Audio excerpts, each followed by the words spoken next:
The unexpected news left British Museum visitors a bit surprised.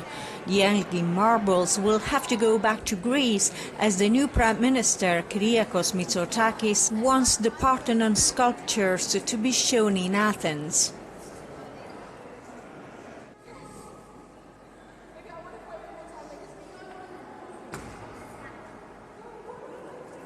You need to go to Greece anyways to see many other things, so it doesn't really matter as long as you go. And But you're from Italy, you said. What about if Italian government would do the same? if they belong to Italy, then they should ask them back.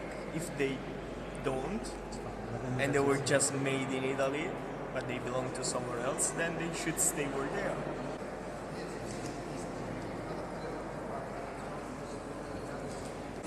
I think in Britain we're often quite aware of our past in taking some certain treasures from other nations and bringing them over here to view.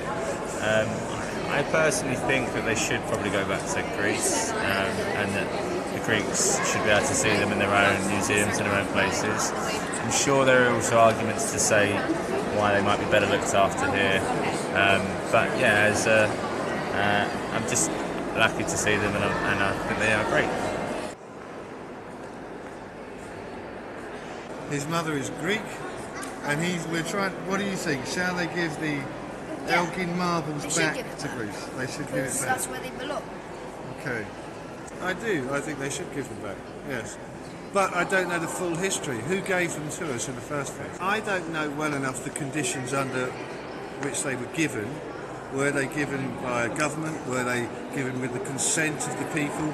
Were they taken? If I knew more clearly how we came to have them, because they're obviously still here, so there's obviously a big debate going on about... Isn't it a bit sad for you that you might not be able to see them here?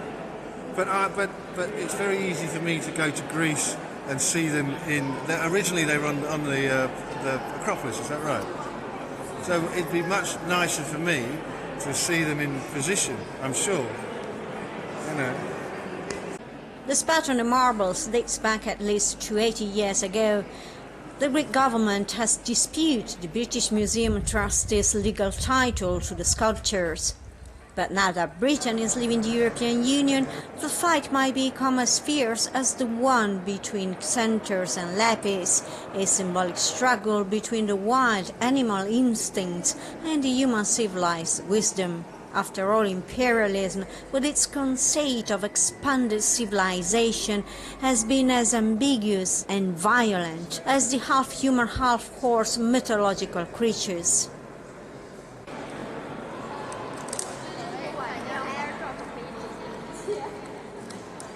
The Earls of Elgin, British ambassador to the Ottoman Empire, in 1805 forcibly seized these precious allegories, but today, as this classic myth teaches, a proof of strength might not prevail.